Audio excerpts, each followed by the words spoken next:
Hola, ¿qué tal? Bienvenido a mi sesión del Scottish Summit 2021. En este caso, pues el año pasado yo creo que este fue el último evento que se hizo presencial, o por lo menos el último que yo conocí. Y nada, este año pues nos ha tocado en formato online, cosa que nos ha permitido que personas como yo nos acerquemos y podamos presentar nuestra parte de la sesión. Lo primero, agradecerte tu presencia ahora mismo aquí. Para mí es muy importante que estés aquí, que estés dando apoyo a este tipo de eventos. Y nada, ¿qué te traigo hoy? Pues un recopilatorio de buenas prácticas, cosas que yo suelo aplicar en mi día a día para prevenir errores y luego evitarme disgustos, ¿no? Por eso de ahí el nombre de la sesión, que es mejor prevenir que curar, que es una expresión muy española por si eres de Latinoamérica, no sé si allí lo decís. Pero bueno, esto es básicamente pues qué debo hacer para no llegar a una situación extrema y que todo el mundo se vuelva un poco loco, ¿no? Os animo a que utilicéis el hashtag y bueno, vamos a por ello. Lo primero, y siempre esto es lo primero porque es lo más importante, gracias a estos sponsors que nos acompañan en este evento de hoy, la verdad es que está siendo un eventazo. Y gracias a Mark también por contar conmigo, por aceptar mi sesión y bueno, porque yo pueda estar aquí. Gracias a esta gente pues tenemos no solo esta cantidad de contenido online, sino que luego cuando vuelva a los eventos presenciales vamos a poder hacer esas fiestas que hacíamos, ¿no? Que siempre vamos, yo las estoy echando de menos como el que más. Así que bueno, muchas gracias, que sigáis apoyándonos mucho tiempo y nada, siempre hay que dar las gracias a esta gente que nos apoya. Bien, pues bueno, me presento. Yo soy Enrique Romero, por si no me conoces. Vivo en Madrid, en España. Y soy Senior Consultant en Dynamics 365 y Power Platform en Innovar Tecnologías. De hecho, hace poco es una de mis primeras sesiones que estoy dando después de haber sido reconocido MVP. Y nada, la verdad es que estoy, bueno, que mejor ni te cuento, ¿no? Entonces, bueno, os dejo aquí mi contacto. Tenéis también aquí abajo mi Twitter. Y bueno, os dejo también ahí el enlace a mi blog, que de hecho cuando tenga un momento, cuando tenga un ratillo lo voy a renovar, lo quiero migrar y quiero darle una nueva imagen. Y nada, pero eso os podéis pasar porque escribo regularmente, aunque bueno, si está escrito en español, pero bueno, que imagino que la audiencia que estoy teniendo ahora mismo es en español. Vale, ¿de qué va a tratar mi sesión? No he hecho un guión como tal, no he hecho un guión porque creo que no hay forma de clasificar. He ido poniendo distintos casos, ¿no? Y en base a esos casos he ido pues un poco sobre la marcha añadiendo, he hecho un guión yo en mi cabeza y luego he ido modelándolo sobre un PowerPoint, ¿vale? Normalmente cuando nos asignan un proyecto, ¿no? Cuando tenemos un nuevo proyecto, después de la parte de preventa, pues viene la parte de diseño, ¿no? Ya una vez que se ha vendido el proyecto y ya estamos con el cliente, nos toca sentarnos con ellos, recoger requerimientos y eso que quieren transmitirlo a nuestra Power Platform, ¿vale? En este caso yo me voy a enfocar en la parte de Dataverse. Hay cosas como por ejemplo pues la seguridad, a mí se me ocurre que siempre es un dolor de cabeza, pues que es muy difícil de cambiar o revertir una vez que hemos hecho ciertos cambios. O sea, cuando hemos ideado una estructura de unidades de negocio o de lo que sea, nos hemos pasado de unidades de negocio, que he visto en más de una organización que ha pasado, y luego tenemos problemas de rendimiento o tenemos problemas para la organización, esos cambios siempre son difíciles de revertir y por lo tanto siempre nos podemos, bueno, en esa etapa de diseño, ¿no? Tenemos la oportunidad de intentar hacer lo mejor posible todo. Por supuesto, no va a ser perfecto, nada es perfecto, no te agobies. Pero bueno, que sepas que yo te voy a dar estas cosillas, estos trucos y recomendaciones para que veas que con pequeñas acciones del día a día podemos evitar una gran cantidad de sustos en el futuro. Bien, antes de empezar, no se asusten señores, que aquí en esta demo que voy a hacer hoy no he roto ningún entorno de Dynamics, ¿vale? Ningún entorno de Dynamics ha sido dañado. También esta sesión está basada en mi experiencia personal y mi punto de vista. Por supuesto, a mí me encantan los debates, pero creo que lo que voy a intentar tú como espectador y yo como ponente, que adopten mi punto de vista, hacerte ver cómo veo yo las cosas y por qué las hago así. Que no estamos de acuerdo, no pasa nada. Me escribes, organizamos un Teams y de verdad me encanta discutir este tipo de cosas. Así que te animo a que contactes conmigo. Y luego, pues en entornos que ya están, este último anotación la he querido poner porque si tú ya eres una persona que has entrado en un proyecto o incluso eres un cliente y te has encontrado un entorno de Dynamics que ya está montado y ya la gente trabaja con cierta filosofía y eso es difícil cambiar, pues bueno, quizás te sirvan unos consejos, sí, otros no, porque igual si los aplicas rompes otras cosas, pero te recomiendo que en caso de que seas un cliente, pues te dejes asesorar por una buena consultoría. Si eres un consultor, pues intenta que tu jefe pues te ayude y te guíe por el buen camino, ¿vale? Junto con estos tips que voy a darte. Bien, pues vamos a empezar sin más. En algunas, yo creo que en este caso solo lo he puesto en esta diapositiva, pero estáis viendo que en la parte inferior derecha he puesto un QR. Aquí es porque en mis sesiones, esto es una idea que cogí, y en mis sesiones algunas veces pongo el QR para si quieres ir a ver la documentación para tener más información acerca de lo que te estoy hablando, pues ve ahí. Vale, el no-log, importantísimo. No sé si lo has utilizado alguna vez, igual sí, o igual no sabes qué significa. Bien, el no-log es un parámetro que nosotros enviamos a la API de Dynamics para decirle básicamente que no queremos que nos traiga bueno, el último valor que se está utilizando. Me explico. En el caso del query expression, esto lo transmitimos mediante la variable nolog igual a true, y en el caso de un fetch XML, que es la consulta básica que hacemos en Dynamics, lo ponemos en esta parte de aquí del fetch. Bien, ¿qué significa esto? Vamos a imaginar que nosotros tenemos un registro, queremos leerlo, ¿no? Pero hay otra operación, otro plugin, otro usuario que está leyendo ese mismo registro, ¿no? Y por lo tanto lo tiene bloqueado porque está haciendo una operación de actualización. Nos imaginamos que esa sí es bloqueante. ¿Qué pasa? Que si nosotros lanzamos una consulta en ese momento, hasta que no termine ese bloqueo no va a empezar el siguiente. Entonces esto a la larga lo que provoca es una falta de rendimiento muy grave dentro del sistema. ¿Vale? Seguramente alguien de base de datos os lo pueda explicar mejor que yo, pero yo por lo menos lo entiendo así. ¿Qué pasa? Que sí que es verdad que en la mayoría de ocasiones nos va a dar igual leer ese último dato de que se está haciendo en ese update, ¿no? Sino simplemente alguna vez muy puntual.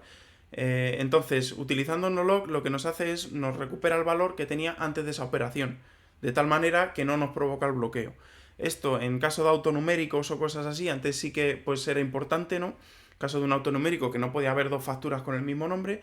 Sin embargo, ahora ya tenemos autonuméricos nativos en Dataverse, entonces no lo necesitamos y como tal yo no he vuelto a utilizarlo desde que se daba esa casuística.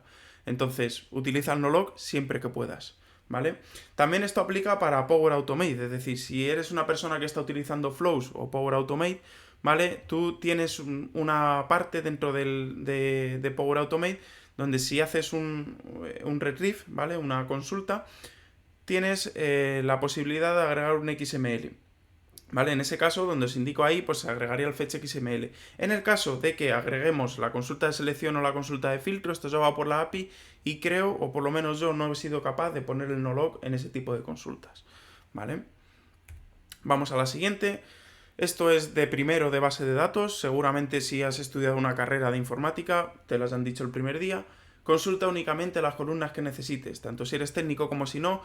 Debes saber que si necesitas la información de dos campos, es lo que pongo aquí, ¿por qué recupera la información de 40 campos? No es necesario, ¿vale? Siempre utiliza el parámetro column_set que te indico aquí y le especificas únicamente lo que quieras traer. También se puede dar el caso, Enrique, es que mi tabla solo tiene dos campos, ¿no? Vale, tiene dos campos, pero es que Dynamics, bueno, o Dataverse, cuando tú creas una tabla, te crea una serie de campos adicionales, dígase la fecha de creación, el autor, el propietario, que al final, ¿qué necesidad tienes tú de traerte todo esto, no? Entonces yo siempre recomiendo especificar las columnas. De hecho, si hacemos el comprobador de soluciones, ¿vale? Esta herramienta que ha sacado Microsoft que nos permite evaluar ciertos aspectos técnicos de nuestra solución, al que algunos hay que hacer caso y otros no, pero bueno, eso ya entra dentro de cada uno, ¿no? Si tenemos en un plugin un column set true, nos lo dice y nos saca una incidencia, entonces importante, ¿vale? Luego, yo siempre lo recomiendo, utiliza el top para anticipar. Por ejemplo, ¿esto en qué escenario lo podemos utilizar? Imaginamos que tenemos una serie de contactos dentro de nuestro Dynamics y los tenemos con un DNI. El DNI es único por cada persona. Entonces, si nosotros queremos recuperar un contacto por su DNI, aparte de tener que crear una clave y todo esto ya de arquitectura, ¿no? De la arquitectura de Dynamics, nosotros le podemos decir a la consulta que podemos hacer el uso de top, ¿vale? Que le podemos decir, pues, solo quiero que me traigas el top 1, es decir, el primer registro que te venga, porque sé de antemano que me va a venir uno. Esto le ayuda al sistema a ser un poco más eficiente, sabiendo, anticipándose un poco a lo que le viene. Bien.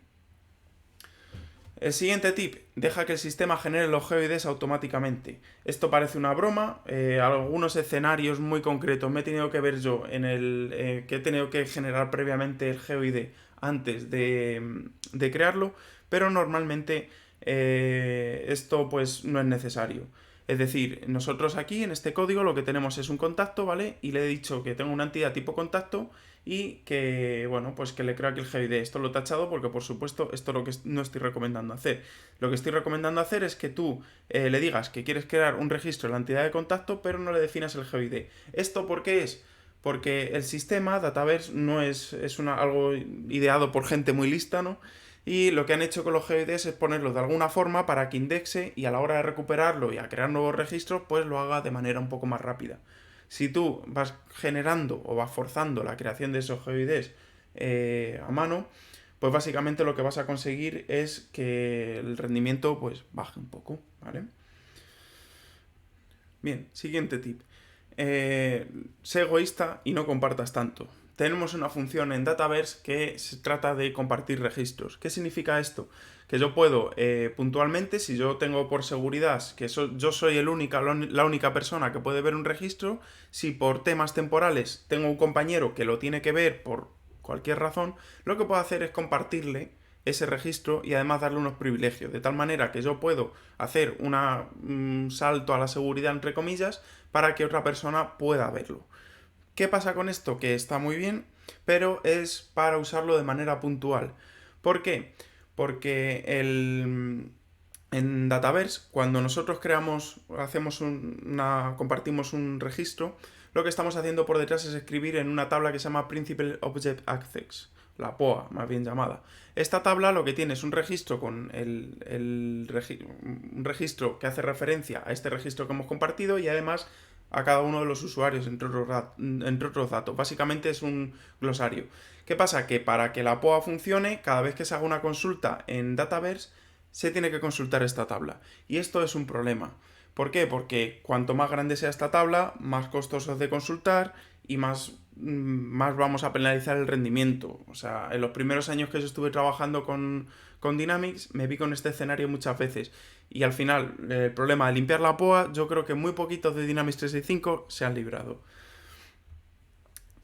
Vamos a comprender un poquito más la seguridad. Esto es un esquema que compartió Microsoft en una de sus presentaciones y básicamente para que veáis en qué momento actúa la POA. Lo primero que hace es determinar si tenemos el privilegio requerido. Si no tiene el privilegio, directamente denegamos el acceso, seguridad de primero, ¿vale? Si tiene el privilegio y además es el propietario, directamente también le damos acceso, porque el propietario a nivel de usuario es el mínimo nivel que tenemos en Dataverse, ¿vale? Si no es el propietario, entonces vemos a ver si por lo que sea tiene profundidad, es decir, si le hemos puesto que lo puede ver todos los de la unidad de negocio, todos los de la unidad de negocio en la que está y los de abajo, o todos los de la organización. Comprobamos esa profundidad y si tiene acceso, pues le damos acceso y si no, pues por último se va a consultar la POA, es decir, la POA es lo último que se consulta. Sin embargo, en algunos escenarios, cuando no tenemos acceso y demás, ya directamente, en algunos flujos nos llega directamente a la POA y esto pues nos va a organizar problemas. Bien, lo siguiente, cuidado con los comportamientos de las relaciones. En Dataverse tenemos una cosa muy buena y es que podemos hacer que una relación en cuanto a seguridad o en cuanto a cierta funcionalidad, si nosotros asignamos, por ejemplo, una cuenta a una empresa que tiene varios empleados, si asignamos esa cuenta a otro de nuestros usuarios dentro de Dynamics, podemos hacer que todos los contactos que estén relacionados a esa cuenta se vayan directamente con el propietario de la cuenta. Son operaciones en cascada que bueno, que están muy bien y son muy útiles. Lo único, hay que tener cuidado, sobre todo si compartimos. Imaginaos que tenemos muchas relaciones encadenadas, compartimos un registro y si tiene 2 millones, por decir una exageración, de registros por detrás, lo que va a pasar es que se va a compartir, se va a llenar la POA y tenemos un problema. Entonces, cuidado con compartir, de nuevo, cuidado con los comportamientos de las relaciones en cascada, ¿vale? Hay algunas que ya nos vienen dadas, ¿vale? En el Common Data Model ya hay algunas relaciones que nos vienen así, incluso en algunas entidades de Dynamics 365. Sin embargo, tener cuidado y, bueno, hacerlo con un poco de cabeza porque esto en un sistema en producción puede causar muchos errores. Bien, Early Bound y Late Bound. ¿Qué es Early Bound y qué es Late Bound? Básicamente, cuando estamos elaborando un código personalizado en un plugin, lo que vamos a hacer es vamos a suponer que existen ciertos parámetros dentro de la entidad. Por ejemplo, vamos a suponer que en una cuenta, en la entidad account, va a existir un parámetro que se llama name. Sin embargo, esto puede no ser así. Y si va así, en el momento que se ejecute la consulta, nos va a lanzar el error. Sin embargo, con Early Bound lo que hacemos es, cogemos el modelo de datos de Dynamics 365 mediante una herramienta de la SDK de Dynamics 365 y nos elabora pues un archivo .cs que es de .NET, ¿vale? Y nos descarga toda la información del modelo de datos. Es algo parecido a lo que se hace cuando tratamos bases de datos SQL con el Entity Framework. Bien, ¿qué tiene esto de problemas? Pues básicamente el mantenimiento de este tipo de clases. Este tipo de clases hay que mantenerlo si nosotros actualizamos el modelo de datos dentro de Dynamics 365 o de Dataverse. Debemos actualizar esa clase, ¿vale? Entonces, lo que os recomiendo es que hagáis un flujo bien de integración continua. Yo, en mi caso, lo estoy utilizando en uno de mis proyectos y tuvieron la buena idea, porque fue idea del cliente, de hecho, de poner un flujo de integración continua y de esta manera yo cada vez que necesite generar estas clases, por integración continua lo pongo en mi proyecto de plugins, ¿vale? Mediante un programa de consola. Bien. Pues lo que vamos a ver ahora os voy a enseñar un ejemplo, vamos a empezar con la primera tanda de ejemplos y os voy a enseñar cómo se elabora Early Bound. Bien, lo primero que te vengo a enseñar dentro de esta demo he creado este pequeño proyecto en Visual Studio, simplemente no nos vamos a adentrar mucho, simplemente quiero que veáis ciertas cosas. Y bueno, he creado esta clase que básicamente lo que está haciendo por detrás, he puesto unos watch, ¿vale? Y está creando primero con Early Bound, ¿vale? Que en Early Bound tengo aquí mi clase, ¿vale? Esta clase de aquí tiene la entidad cuenta dentro de ella. Y bueno, básicamente lo que he hecho es crear 1000 cuentas con Early Bound, crear 1000 cuentas con Late Bound y luego crear 1000 cuentas con SQL múltiple, que es el método que sacó Microsoft hace ya, bueno, cuando llegó fue el milagro, porque nadie se creía que esto funcionara bien, no funcionara tan rápido. Y bueno, básicamente lo que he hecho es coger unas métricas. No te voy a tener aquí esperando mientras se crean 1000 cuentas, por supuesto, esto ya lo he ejecutado previamente. Y como veis aquí, con Early Bound ha tardado 1 minuto 67, ¿vale? 1,67 minutos. Con Late Bound 1,72. Como veis, en Early Bound y Late Bound no hay mucha diferencia de performance, que antes se creía que sí, o por lo menos antes a mí me hicieron creer que sí en su día. No hay mucha diferencia de performance. Y luego en SQL múltiple, como veis, lo ha barrido todo. Ha tardado 0,64, es decir, ha tardado menos de la mitad. Entonces, recomendado, bueno, usad el que no vamos a hacer un SQL múltiple para crearte una cuenta, ¿no? O sea, lo suyo es usar el create. Y entre Early Bound y Late Bound, lo malo, lo que os digo, Early Bound hay que descargarse esas entidades, hay que mantenerlo y eso es un problema, eso a veces es un problema. Y lo segundo es que haces un poco más pesado la DLL que estás encapsulando para enviarla a Dynamics, lo cual puede ser un problema porque lo que siempre te recomiendan es que utilices una DLL pequeña o lo mínima posible, ¿no? Pero bueno, dentro de lo que hay, si tú te distribuyes bien y lo quieres utilizar, aquí es una herramienta que lo tienes. Para generar el Early Bound, pues bien, tenemos dentro del XRM Toolbox, o puedes bien meterte en la SDK y meterle comandos a la aplicación, o puedes utilizar este tipo de herramientas que lo que hacen es, bueno, te facilitan ese trabajo. Si yo selecciono aquí entre los distintos parámetros en la whitelist, creo que estaba por aquí, estos son de los option set, Aquí está, ¿vale? La whitelist. En este caso he cogido la entidad de cuenta y de contacto. Y bueno, pues al final tú le das a Create Entities, te genera el .cs y ya directamente mirar como aquí se ve la diferencia dentro del código. Que yo cuando creo 1000 cuentas con Early Bound, directamente lo que estoy haciendo es crear un objeto account que tiene un parámetro name. Sin embargo, cuando creo algo en Late Bound, lo que estoy haciendo es crear un objeto entity, ¿vale? Que supongo que existirá en el sistema de destino, que se llama count, y un parámetro que se llama name. Como veis, la sintaxis es un poco más compleja, pero bueno, no deja de ser lo mismo, ¿vale? Lo único que si esta tabla o ese parámetro no existe en la tabla de Dataverse, pues aquí me daría un error y con Early Bound pues directamente no me aparecería el parámetro dentro de las clases. Bien, pues vamos a continuar con la presentación. Bien, seguimos. Flujos síncronos versus asíncronos. Como sabemos en Dynamics posteriormente migrarán a Dataverse, pero sí que es verdad que los plugins todavía están... perdón, he dicho que después migrarán a Dataverse. No, después migrarán a Power Automate, ¿vale? No faltará mucho para que migren. Sin embargo, los plugins sí que los podemos ejecutar en síncrono o en asíncrono. ¿Qué diferencia hay? En síncrono obligamos al sistema en el mismo momento que ejecutamos la acción, ¿vale? Ejecutamos el trigger, obligamos a que lo ejecute. Sin embargo, con los flujos asíncronos lo que hacemos es, le mandamos el trabajo y el sistema decide cuál es el mejor momento para ejecutar ese trabajo. Antiguamente, cuando teníamos acceso a la infraestructura y Dynamics no estaba en la nube, que tuve el honor de conocer cuando yo empecé a trabajar, lo que teníamos era una serie de frontales que era donde se alojaban los servicios web y luego un servidor de base de datos. No me voy a enrollar mucho en la infraestructura. Ahora, por supuesto, la infraestructura no tiene nada que ver y de hecho, cuanto más pidamos a Dynamics, más nos va a dar. Es decir, si nosotros un día le pedimos crear 1000 cuentas, ese día, bueno, 1000 cuentas, 1.000.000 de cuentas, ese día va a ir mal. Pero después va a ir escalando poco a poco y nos va a ir mejor el rendimiento. Esto es algo bueno de estar en la nube. Sin embargo, lo que pasaba antes era que los flujos síncronos se ejecutaban en estos servidores donde estaba el servicio web de Dynamics. Servidor web, perdón, de Dynamics. Entonces, ¿qué pasaba? Que esto impactaba sobre la interfaz, hacía que fuera todo lento. Sin embargo, dejándolo en ese servidor en una cola, pues finalmente salía. Bien, lo siguiente tip. Entiende los 3 tipos de almacenamiento. Hace cosa de 2 años cambió un poco esto. Antes solo teníamos un almacenamiento para todos. Y esto cambió y se divide el almacenamiento en Dataverse, se divide en 3 partes. Primero, almacenamiento de base de datos. Esto es donde vamos a tener nuestros datos, nuestras cuentas, nuestros contactos. Después vamos a tener el almacenamiento de registro. Que aquí, bueno, pues tendremos cosas de... las cosas de la auditoría, trazas de los plugins y cosas de estas, ¿vale?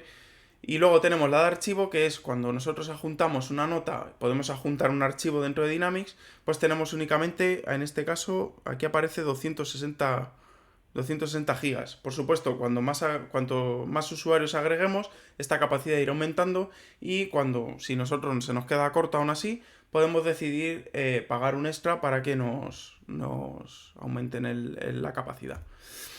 Lo que tenemos que hacer, importante, tenemos solo 2 gigas de registro. ¿Qué quiere decir esto? Que para temas de auditoría, cuando queremos cuantificar o registrar las acciones que hace cada uno de nuestros usuarios dentro de la plataforma, la única capacidad que tenemos son 2 gigas. Esto significa que debemos limitarlo, es decir, tenemos la opción de limitar la auditoría global, la auditoría a nivel de entidad o incluso decidir qué campos se auditan, ¿vale? Esto hay que reducirlo al mínimo, ir haciendo limpiezas de vez en cuando porque tenemos solo 2 gigas y cuando se llenen esos 2 gigas se acabó. Bien, vamos a pasar a la parte un poco más técnica dentro de la charla y vamos a ir alternando entre la diapositiva y el código. En los plugins, ¿vale? Me he centrado principalmente en los plugins, que creo que hay muchos mitos que hay que romper. No uses propiedades globales, ¿vale? ¿Qué significa una propiedad global? Cuando nosotros hacemos un ensamblado para un plugin, ¿vale? Nosotros hacemos, aparte de agregar las DLL de la SDK, agregamos una interfaz que se llama ePlugin. Esta interfaz nos proporciona un método execute. ¿Qué pasa? Que no se recomienda nunca crear variables globales dentro de esta clase. ¿Por qué? Porque Dataverse lo que hace es instancia una vez esta clase, ¿vale? Hace una instancia y va ejecutando el método execute varias veces. Si nosotros ponemos una variable global, puede que si ese plugin se ejecute varias veces o simultáneamente en ese momento, pues que esa variable global se nos vaya cambiando el dato o no tenga el dato correcto que nosotros queramos, no tenga el comportamiento esperado, ¿vale? Entonces, nunca crees propiedades globales dentro de un plugin. Primer tip de plugins. Esto también es una cosa que descubrí sobre todo cuando estás tratando con archivos o ahora mismo ya con los sistemas tan potentes que tenemos, pues no nos encontramos este problema, pero es importante sobre todo si estás concatenando muchos strings dentro de un plugin. Básicamente lo que hace, si no lo haces correctamente, puede saturar la memoria del servidor. Vamos al código y lo vemos. Bien, como te decía antes, vamos a ver un ejemplo de cómo un string puede causar un auténtico caos. Como veis aquí, no es muy difícil, ¿vale? Cuando nosotros concatenamos de esta manera, poniendo un más, este string más esto, más esto, más esto, lo que está haciendo lo que está haciendo la máquina internamente es crearse un string en memoria que se llama test, ¿vale? Luego otro que se llama string, ¿vale? Y otro además en memoria que se llama testString. Y luego cuando añadimos content se crea otro que se llama content y luego testString content. Es decir, si os fijáis, ahora mismo para la concatenación de 3 palabras en string, lo que nos acaba de pasar es que nos ha creado 5 registros en memoria, ¿vale? Esto, por supuesto, 5 registros no pasa nada, pero cuando se nos empiezan a acumular es problemático. ¿Qué os recomiendo utilizar? Pues mirad, tenemos varios modos, uno de ellos es el String Builder, ¿vale? Que el String Builder lo que nos permite este es el método, perdón que me lo he saltado, pero este es el método que jamás debéis usar. El String Builder lo que nos permite es hacer pues, que todo esto pues, no repercuta en la memoria. Nos creamos un String Builder, es muy sencillo. Vamos haciendo append de los strings que vayamos queriendo concatenar y luego simplemente pues le hacemos un toString y esto nos va a crear solo un registro dentro de la memoria. Luego otra forma también que yo suelo utilizar, bueno, esta ya menos porque cambiaron la forma, hay una forma un poco más abreviada de hacerlo y es el string.format. Por ejemplo, hoy es y ponemos aquí un 0 entre corchetes, ¿vale? Y luego después le pasamos el parámetro que queremos pasar en este 0. Si queremos añadir más parámetros pondríamos un 1, coma y pondríamos el parámetro que queramos. Hay una forma mucho más abreviada de hacer esto y es poniendo el símbolo del dólar delante de un string. Si ponemos el símbolo del dólar, él va a interpretar que queremos hacer un string.format y por lo tanto poniendo una llave ya directamente vamos a poder ingresar la variable que queremos mostrar dentro de esto, ¿vale? Muy bien, volvemos a la presentación y seguimos. Bien, pues como te contaba antes, tenemos problemas con los strings, pero ¿qué son las trazas sino un string, no? Si nosotros insertamos muchas trazas, por supuesto vamos a estar haciendo este trabajo en el servidor y nos va a repercutir, aunque sea una traza, no le demos mayor importancia, pero si son muchas, porque yo por lo menos cuando empecé era muy techie de poner muchas trazas, pues hay un modo para que puedas depurar tu plugin en un modo y luego cuando lo vayas a subir cambies ese modo y las trazas no existan, ¿vale? De tal manera que tú, de una forma muy cómoda, no tengas que eliminar las trazas cada vez que quieras subir. Te lo explico. Bien, pues como te comentaba, aquí tenemos un ejemplo que hacemos una traza, ¿vale? Estamos en una ejecución de un plugin, ¿vale? Y hemos añadido una traza. ¿Qué está pasando aquí? Que nosotros, si ya hemos dejado de depurar y, bueno, en un futuro quizás queramos utilizar estas trazas, yo podría borrarla para no penalizar el rendimiento, como te acabo de decir. Sin embargo, lo que puedo hacer es crearme un perfil de depuración. En este caso tengo puesto el perfil de depuración debug, ¿vale? Y lo puedo poner en modo release. ¿Qué pasa? Que si yo pongo estos condicionantes de aquí, que le digo, si estás en depuración, pues ejecuta este código, si no, no lo ejecutes. Mirad lo que pasa cuando yo lo pongo en modo release. Y es que directamente esto se comenta. Y cuando yo compilo la DLL, estas trazas no se van para arriba. Una forma muy práctica de ahorrarte estas trazas. Bien, pues seguimos. Cuidado, un bucle infinito. ¿Qué significa esto? Muchas veces cuando estamos haciendo algunas operaciones dentro de un plugin, provocamos que haya un bucle infinito. Por ejemplo, ahora lo voy a mostrar en el ejemplo, ponemos en un plugin que salte cuando se actualice el nombre de una cuenta y al final de la ejecución del plugin hacemos que se actualice el nombre de la cuenta. Entonces, eso crea un bucle infinito, otro y al final, pues vamos a ver qué es lo que pasa. Vámonos a Dynamics, que tengo puesto un plugin que hace esto. Bien, pues como te decía, tengo puesto un plugin en bucle infinito cuando actualizo el nombre de la cuenta. Por ejemplo, aquí, pues vamos a actualizar esta y la vamos a poner Scottish Summit. Vámonos a los trabajos del sistema y vamos a ver qué está pasando. Bien, a ver, aquí. Y mirad como aquí, pues me acaba de ejecutar ahora mismo a las 7:01 un plugin que está en estado incorrecto. Vámonos a la parte del registro de seguimiento y mirad como aquí me lanza un error. Vamos a ver qué es lo que nos dice. Y básicamente que nos dice que este workflow ha sido cancelado porque está incluido en un bucle infinito. Dataverse no es idiota, sabe que hemos ejecutado un bucle infinito y por lo tanto ha cortado la ejecución. Cuando ya llega a cierta profundidad, es decir, el sistema ha ejecutado esto 12 veces, ha dicho hasta aquí, ¿vale?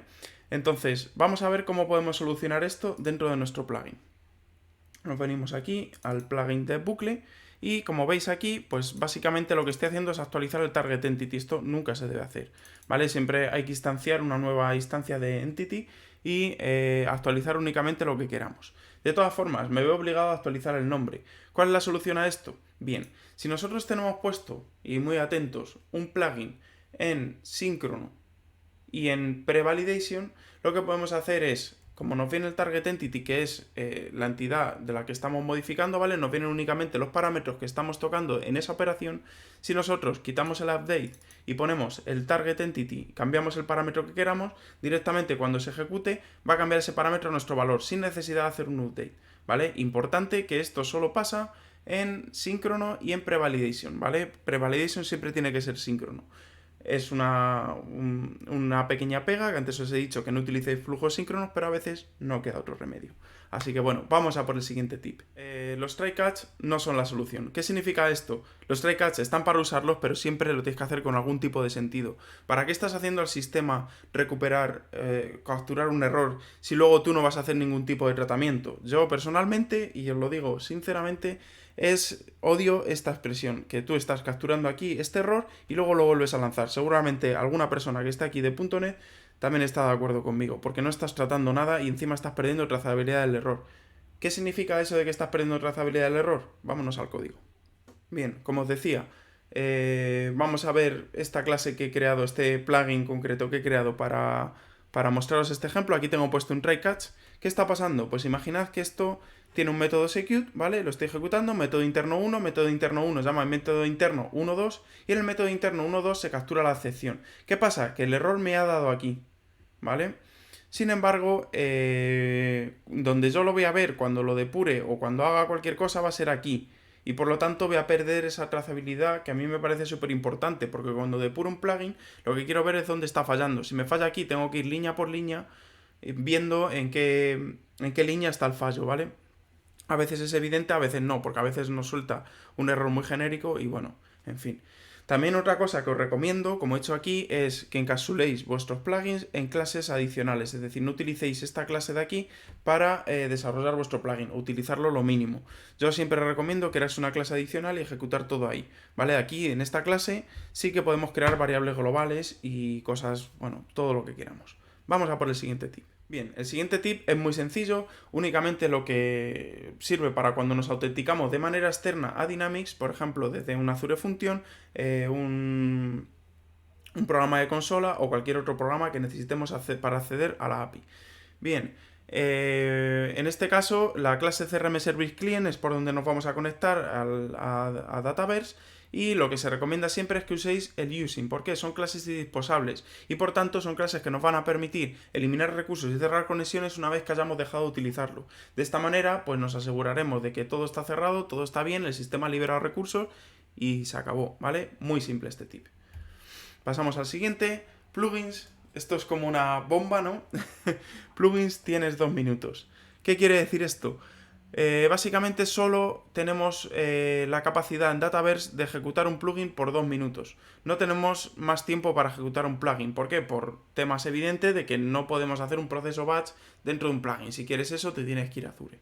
Bien, ¿cuál es la solución que yo personalmente he estado utilizando? Y creo que hay alguna sesión de aquí en español. Ha habido una sesión en concreto dentro del Scatix Summit acerca de las Azure Function. Pues bien, son las que utilizo yo, ¿vale? Hay varios modos de utilizarlas, te voy a enseñar cuáles son los modos y cómo se ejecutan, ¿vale? Es muy sencillo, vamos a ello. Bien, pues lo primero que debes saber es que el Azure Function es lo más parecido que he visto yo a un programa de consola dentro de Azure. Es muy sencillo de utilizar. Únicamente lo que tenemos que hacer cuando nos creamos un proyecto de Azure Function, agregamos una clase, nos da la opción ya de agregar una nueva función de Azure, y cuando vamos a agregar la función de Azure nos da ya el trigger que queremos.